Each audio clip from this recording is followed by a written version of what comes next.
Okay, well, welcome back. I did want to point out something. I didn't give us the name of this rule that we did when we were multiplying. Well, the result of multiplication, the answer rather, is a product. So we call this the product property. Product meaning, well, you must be multiplying. And the rule is when you're multiplying powers, you just add the exponents, right? So the inverse of multiplying is dividing. I think you can probably guess what the rule is going to be here. If the inverse of multiplying is dividing, and for multiplying we added. Okay, well, the problem we're going to start with is 4 to the 7th power divided by 4 to the 4th power. And in division, the answer to division, remember, is a quotient, right? Okay, so dividing. If we were asked to simplify this, we're looking for the shortcut. Well, hopefully you did the expanding activity in the previous assignment before taking these notes. But the numerator is going to have 1, 2, 3, 4, 5, 6, 7 factors of 4. And the denominator is going to have 1, 2, 3, 4 factors of 4.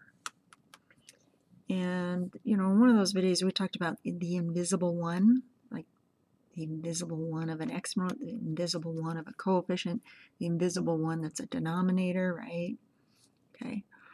Well, 1, when we talk about fractions, the number 1 is when we have the numerator and the denominator being the same, right? So technically, we used to call this the big giant 1. And this is also 1. And this is also 1. And this is also 1. And so when we simplify this, it's technically 1 times 1 times 1 times 1 times 4 times 4 times 4. What's in the denominator? Well, any number has this invisible denominator of 1, right? So this winds up being 4 multiplied by itself 3 times. So how can we get from here to here without expanding it? Let's try this second example, see if this works for you. 6 to the 5th divided by 6 to the 3rd. Okay, well, I can just visualize this. 5 of these factors of 6, 3 factors of 6. There's more in the numerator. Some of them are going to cancel out because they're just equivalent to 1, right? So technically, I'm just looking for the difference between these numbers. Here's where they are the same. This is where they are different. And difference in math means subtraction.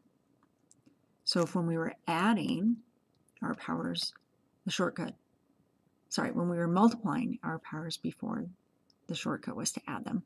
When we're dividing our powers, the shortcut is to subtract them. So here we would get 6 to the 2nd power. 5 minus 3 is 2. So let's talk about our rule when dividing. So this, when dividing, our result is a quotient. So this is the quotient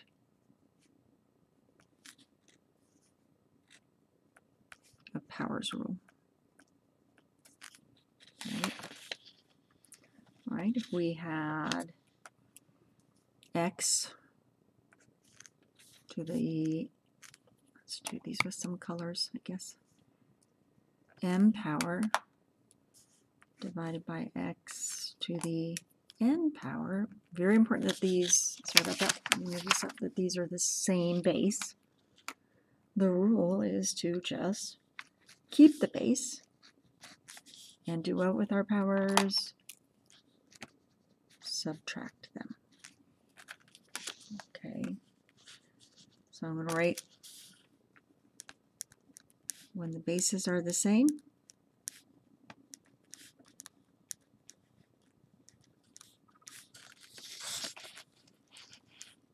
In a division problem. Now it looks like a fraction, but that fraction bar here is a division bar, right? you subtract the exponents. That's kind of important. We kind of assume this, but this is our numerator, and this is the denominator. The power in the numerator, the power in the denominator. Okay, let's try another example. We had, we'll make it a little more complicated here, 2 squared times 3 to the 4th, different bases, divided by 3 cubed times 2 to the 5th. Now we've said that order doesn't matter in multiplication. And so I'm going to switch these, and you can tell me if you know why I would do that.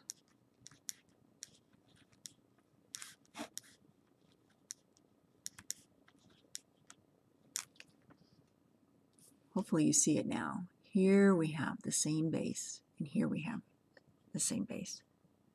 So now that I see these are lined up, same base, 3 to the, sorry about that, 4 minus 3, subtract when we're doing division, times 2 to the 2 minus 5. So this is going to be 3 to the negative 1 times 2 to the negative 3. What?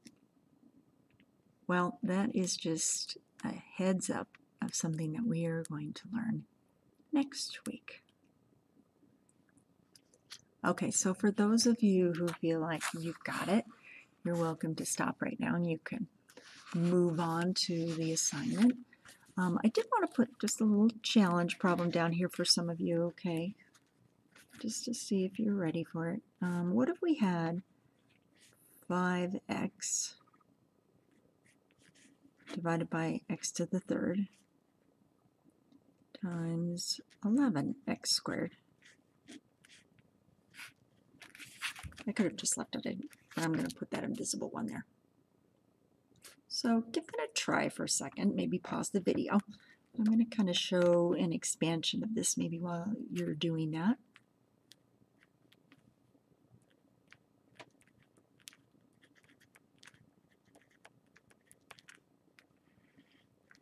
Think about exponents that I like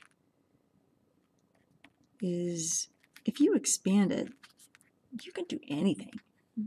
There's not a lot that you actually have to memorize, so long as you understand what it means to be an exponential notation and you can expand it. So if you saw, I used my commutative property. I can change the order of things. Let's put my coefficients together. Let's put my variables together. And then maybe you can see, oh, that's 1, that's 1, that's 1. So when all is said and done, it's just 55. Okay. All right, guys, good luck with your assignment.